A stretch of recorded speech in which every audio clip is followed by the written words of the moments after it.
Haleluya, puji Tuhan. Salam damai sejahtera di dalam kasih daripada Bapa kita Tuhan Yesus Kristus. Kita bersyukur kepada Bapa kita Tuhan Yesus, karena kasih Tuhan nyata di dalam kehidupan kita. Bersyukur, saya menangis. Terima kasih kepada Tuhan. Kalau Tuhan izinkan, kita sudah memasuki di minggu yang kedua, hari Senin pagi ini tanggal 8 Januari 2024. Bersyukur kepada Tuhan, karena tidak setiap orang yang bisa menjalani hidup sampai detik ini. Tapi kalau setiap orang bisa menjalani, itu anugerah Tuhan. Karena banyak saudara-saudara kita yang sudah Tuhan panggil pada waktu tanggal 31 Desember, ada yang tanggal 30 Desember 2023. Jadi belum bisa sampai memasuki di tahun 2024. Tapi kita semua kalau dipelihara sama Tuhan sampai di minggu yang kedua, saat ini memasuki minggu yang kedua. Karena minggu pertama persis minggu lalu 1 Januari, tapi saat ini sudah tanggal 8 Januari 2024. Ini anugerah Tuhan, ini kasih Tuhan nyata di dalam kehidupan kita. Tanpa kasih Tuhan kita gagal, tanpa kasih Tuhan tidak bisa hidup sampai detik ini. Kita tidak bisa bernapas. Saya bisa main gitar, bisa sehat, bisa melakukan pekerjaan Tuhan, anugerah Tuhan dan biasa. Saya bisa melakukan pekerjaan Tuhan, pulang ke kampung saya di Jember. Sampai detik ini anugerah Tuhan. Saya tidak mau sia-siakan. Saya mau cari jiwa-jiwa bagi Kristus, memberikan semangat buat banyak jiwa-jiwa untuk selalu setia datang kepada Tuhan. Sapanya Yesus satu-satunya Tuhan juru selamat kita, tidak yang lain, hanya Yesus yang kita cintai. Mari kita lakukan yang terbaik buat Tuhan, karena kita akan dibentuk sama Tuhan untuk menjadi serupa dengan Kristus. Saya Pastor Yakob Rahmat, saya akan menyanyikan sebuah pujian. Kasih Yesus indah dalam hidupku. Kasih Yesus indah dalam hidupku, menghiasi hati dan jiwaku. Ku tak dapat hidup tanpa kasih-Mu, Tuhan. Pegang tanganku sepanjang jalanku. Haleluya. Kasih Yesus indah dalam hidupku, menghiasi hati dan jiwaku. Ku tak dapat hidup tanpa kasih-Mu, Tuhan. Pegang tanganku sepanjang jalanku. Haleluya. Kasih Yesus mengalir dalamku seperti sungai yang tak pernah kering. Amin, haleluya. Kasih Yesus mengalir dalamku, dalam kasih-Mu ku merasa teduh. Amin, haleluya. Kasih Yesus indah dalam hidupku. Amin, haleluya. Menghiasi hati dan jiwaku. Amin, haleluya. Ku tak dapat hidup tanpa kasih-Mu, Tuhan. Pegang tanganku sepanjang hidupku. Amin, haleluya. Kasih Yesus mengalir dalamku seperti sungai yang tak pernah kering. Amin, haleluya. Kasih Yesus mengalir dalamku, dalam kasih-Mu ku merasa teduh. Amin, haleluya. Dalam Efesus pasal 3 ayat 18, demikian firman Tuhan. Aku berdoa supaya kamu bersama-sama dengan segala orang kudus dapat memahami betapa lebarnya dan panjangnya dan tingginya dan dalamnya kasih Kristus luar biasa, seperti sungai yang tak pernah kering. Haleluya. Kasih Yesus mengalir dalamku, dalam kasih-Mu ku merasa teduh. Amin, haleluya. Ya Tuhan, punya-Mu lah kebesaran dan kejayaan, kehormatan, kemasyhuran dan keagungan. Ya segala-galanya ada di langit dan di bumi. Ya Tuhan, punya-Mu lah kerajaan, dan Engkau yang tertinggi itu melebihi segala-galanya sebagai kepala. Sebab kekayaan dan kemuliaan berasal daripadamu, dan Engkaulah yang berkuasa atas segala-galanya. Dalam tangan-Mu lah kekuatan dan kejayaan, dalam tangan-Mu lah kuasa membesarkan dan mengukuhkan atas segala-galanya. Sekarang ya Allah kami bersyukur kepadamu dan memuji nama-Mu yang agung itu. Amin, haleluya. Kasih Yesus mengalir dalamku seperti sungai yang tak pernah kering. Haleluya. Kasih Yesus mengalir dalamku, dalam kasih-Mu ku merasa teduh. Amin, haleluya. Tuhan Yesus, sucikan mulutku, hatiku, dan pikiranku untuk terima firman-Mu. Pagi ini Bapa, isi hidupku dengan kebenaran-Mu untuk menjadi serupa dengan Yesus. Haleluya. Ampunilah semua dosaku. Aku orang berdosa, tidak ada arti apa-apa Bapa. Hidupku menjadi berarti oleh karena kasih-Mu Bapa. Dalam kasih-Mu ku merasa teduh. Terima kasih, segala puji hormat, kebesaran, ketinggian, kemuliaan, keagungan, kesempurnaan, kekudusan tertinggi di atas segala-galanya hanya bagi Allah Bapa di dalam kerajaan surga. Nama di atas segala nama, Tuhan Yesus Kristus. Kami sudah berdoa mengucap syukur. Haleluya. Amin. Terpujilah Bapa kita Tuhan Yesus. Kita bersyukur kepada Tuhan yang baik, karena kasih Tuhan nyata di dalam kehidupan kita. Tanpa kasih Tuhan nggak bisa kita hidup, saudara. Sungguh saya sudah umur 67 memasuki 68. Kalau bukan karena kasih Tuhan, sudah banyak. Ya, papa mertua saya dipanggil Tuhan 66 tahun itu. Coba lebih muda dari saya. Jadi Bapak Ibu bisa sehat sampai detik ini. Ingat, itu cintanya Tuhan Yesus. Dan Tuhan punya mau. Kalau Tuhan cinta kepada kita, Tuhan punya mau supaya hidup kita kembangkan talenta. Yang tadi malam sudah saya sampaikan, kasih karunia Tuhan yang sudah berikan buat kita talenta, potensi, apapun Bapak Ibu yang sudah miliki, mari kita kembangkan untuk kita cinta Yesus. Di dalam pelayanan, dalam apa juga, jangan menjadi orang yang diam-diam pasif. Karena kasih Tuhan nyata. Tadi saya baca firman Tuhan Efesus 3:18. Betapa dalamnya, lebarnya, panjangnya, tingginya, dalamnya kasih Kristus. Sampai detik ini semua karena anugerah Tuhan. Kalau bukan karena anugerah Tuhan, selesai saudara-saudara. Kita tidak bisa hidup sampai ini. Tidak ada surga. Tanpa kasih Tuhan tidak ada surga. Tanpa kasih Tuhan tidak ada Yesus mati di salib. Tanpa kasih Tuhan tidak ada kelahiran Yesus. Tidak ada Paskah, saudara. Nanti dalam tahun ini, nanti bulan Maret atau April itu ada Paskah. Mari kita berbondong-bondong. Selagi Tuhan berikan kesempatan, kita mau cinta Tuhan Yesus. Mari kita kembali kepada firman Tuhan. Saat kita baca dalam Kejadian pasal 44, saudara. Kisah Yusuf yang dipakai Tuhan. Yusuf begitu indah perjalanannya, penuh dengan kasih Tuhan. Tanpa kasih Tuhan tidak bisa Yusuf seperti ini bisa dipercayakan oleh Fir'aun, saudara. Sebagai mangku bumi, Perdana Menteri yang punya kuasa luar biasa. Mari kita baca Kejadian 44 ayat 1 sampai 34 ya. Piala Yusuf hilang, saudara ya. Sengaja nih Yusuf ini. Mari kita baca. Sesudah itu diperintahkannya Allah kepada segala rumahnya, isilah karung orang-orang itu dengan gandum seberapa yang dapat dibawa mereka, dan letakkanlah uang masing-masing di dalam mulut karungnya. Ayat kedua. Dan pialaku piala perak itu taruhlah di dalam mulut karung anak yang bungsu, serta uang pembayar gandumnya juga. Maka diperbuatnya seperti yang dikatakan Yusufnya. Jadi Yusuf ini punya rencana yang indah sebetulnya, saudara ya. Karena begitu kangennya kepada adik kandungnya, kepada saudaranya ya. Diciptakan masalah supaya karasa kangennya. Kalau ini pergi, kalau Yusuf tidak mau, ini kan hilang, saudara. Artinya apa? Sudah selesai. Tapi maunya Yusuf supaya kembali kepada Yusuf lagi. Senang saudara ini. Yusuf itu butuh cinta kepada saudara-saudaranya ya.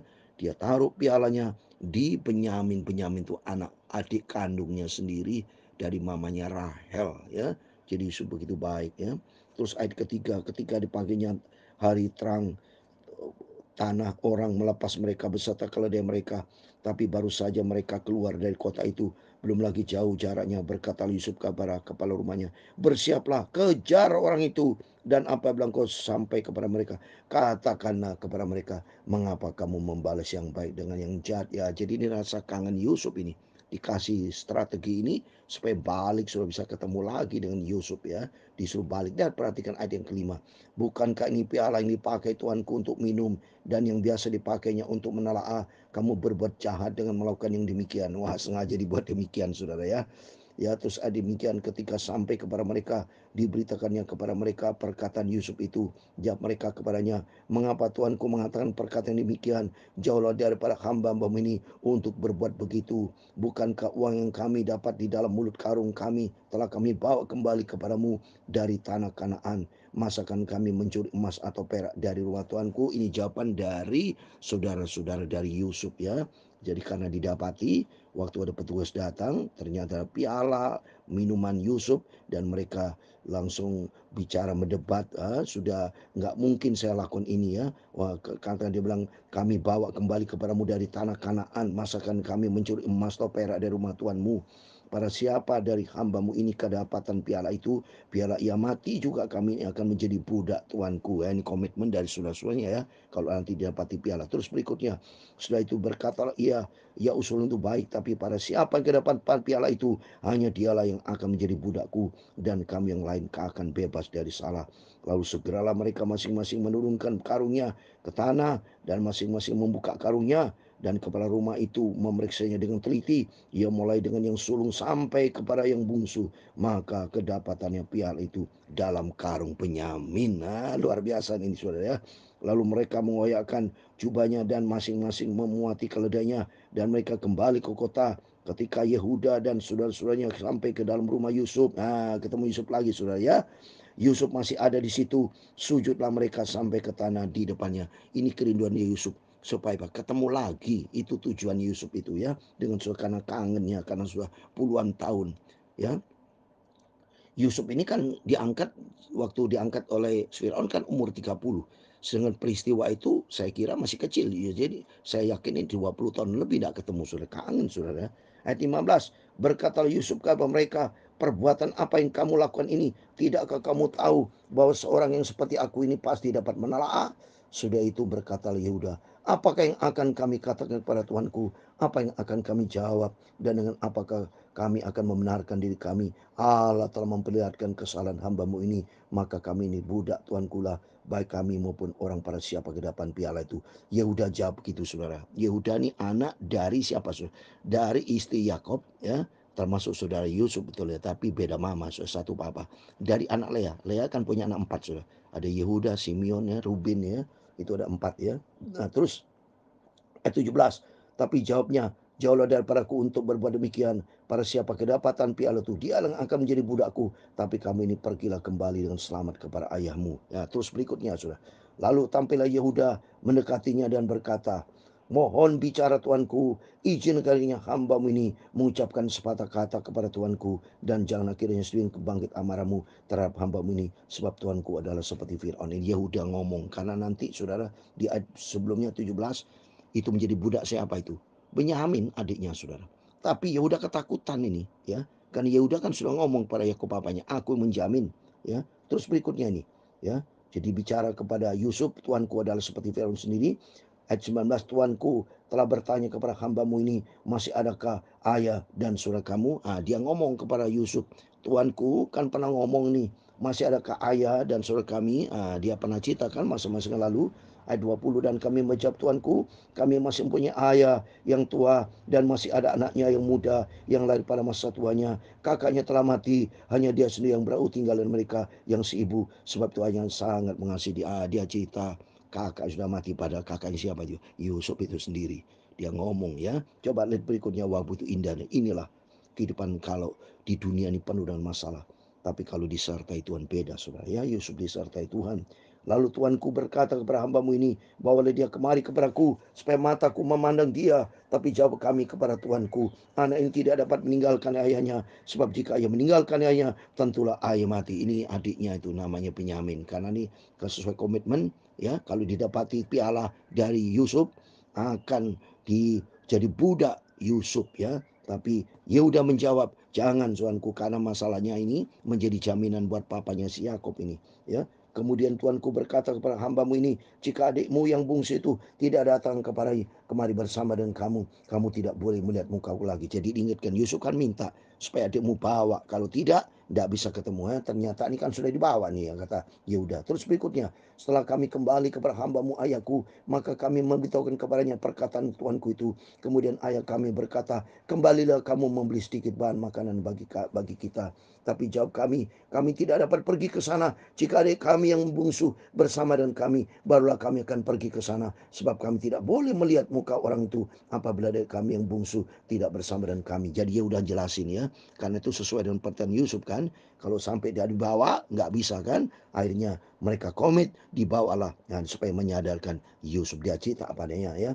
Kemudian berkatalah hamba ayahku kepada kami, kamu tahu bahwa istriku telah melahirkan 2 orang anak bagiku. Nah ini Yusuf ingat sudah. Ya, istri dia Yakub siapa? Mamanya Rahel gitu ya.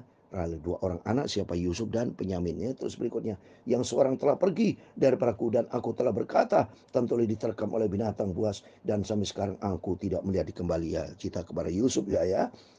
Jika anak ini kamu ambil pula daripadaku dan ia ditimpa kecelakaan, maka tentulah kami akan menyebabkan aku yang ubanan turun ke orang mati karena nasib celaka. Jadi takutnya Yehuda kepada Yusuf. Jadi kalau sampai Benyamin tidak kembali, maka Yakob itu dia pasti mati, dia bilang ya. Maka sekarang apabila aku datang kepada hambamu ayahku dan tidak bersama dengan kami anak itu, padahal ayahku tidak dapat hidup tanpa dia, tentulah akan terjadi apabila anak itu tidak ada, bahwa ia akan mati, dan hambamu ini akan menyebabkan hambamu ayah kami ubanan itu turun ke orang mati karena duka cita ya. Jadi ini Yakob ya. Jadi dia cita Yehuda apa adanya kepada Yusuf ini, padahal semuanya itu sudah diatur oleh Yusuf saudara ya. Terus berikutnya ayat 32, tapi hamba ini tidak telah menanggung anak terhadap ayahku dengan perkataan, jika aku tidak membawanya kembali kepada bapa, maka aku yang berdosa kepada bapa untuk selama-lamanya. Oleh sebab itu baiklah hamba ini tinggal menjadi budak tuanku, menggantikan anak itu, dan biarlah anak itu pulang bersama dengan saudara-saudaranya. Ayat 34 yang terakhir, sebab masakan aku pulang kepada ayahku, apabila anak itu tidak bersama dengan aku tidak akan sanggup melihat nasib celaka yang akan menimpa ayahku. Jadi Yehuda bicara, sudah tukar saja, aku yang menjadi budak Yusuf, karena dia takut. Karena dia komit kan, waktu Yehuda bicara kepada Yakob papanya itu, bahwa ini Benyamin harus pulang. Sebab Yakob ayahnya tidak mungkin bisa hidup tanpa anak yang satu Benyamin. Jadi Yehuda menjadi jaminan bicara kepada Yusuf. Ini maksudnya itu ceritanya. Untuk itu mari besok kita akan lihat episode berikutnya, fase 45. Oleh itu mari Bapak Ibu setia sama Tuhan. Di sini kita bisa belajar Yusuf punya hati baik, hati cinta kepada saudara-saudara. Demikian kita belajar, miliklah hati cinta kasih. Sebab semua karena anugerah Tuhan. Seperti dalam pujian, kasih Yesus. Tanpa kasih Tuhan kita tidak bisa hidup. Kalau Tuhan begitu cinta kepada kita, marilah kita sebagai anak Tuhan milik kasih. Kasih yang tulus hati, kasih yang bersih. Seperti Yusuf, kasihnya bersih. Dia rela berkorban, dia lakukan yang terbaik untuk buat kasih gratis kan, buat semuanya tidak bayar. Demikian mari kita belajar berbuat cinta kasih kepada saudara-saudara kita, kepada hamba Tuhan, kepada siapapun yang Tuhan berkenan. Karena Tuhan sudah memberkati kita. Amin. Tuhan memberkati kita. Kasih Yesus indah dalam hidupku. Amin. Haleluya. Menghiasi hati dan jiwaku. Haleluya. Ku tak dapat hidup tanpa kasih-Mu Tuhan. Pegang tanganku sepanjang jalanku. Amin. Haleluya. Kasih Yesus mengalir dalamku seperti sungai yang tak pernah kering. Amin. Haleluya. Kasih Yesus mengalir dalamku. Tanpa kasih-Mu ku merasa teduh. Amin. Haleluya. dalam kasih-Mu ku merasa teduh. Amin, haleluya. Tuhan memberkati engkau dan melindungi engkau. Tuhan menyinari engkau dengan wajah-Nya dan memberi engkau kasih karunia. Tuhan menghadapkan wajah-Nya kepadamu dan memberi engkau damai sejahtera. Amin, haleluya. Bapa kami yang di surga, dikuduskan nama-Mu. Datanglah kerajaan-Mu, jadilah kehendak-Mu di bumi seperti di surga. Beri karena kami pada hari ini makanan kami secukupnya, dan ampunilah kami akan kesalahan kami, seperti kami juga mengampuni orang yang bersalah kepada kami. Dan janganlah membawa kami ke dalam pencobaan, tetapi lepaskanlah kami daripada yang jahat. Karena Engkaulah yang mempunyai kerajaan dan kuasa dan kemuliaan sampai selama-lamanya. Amin.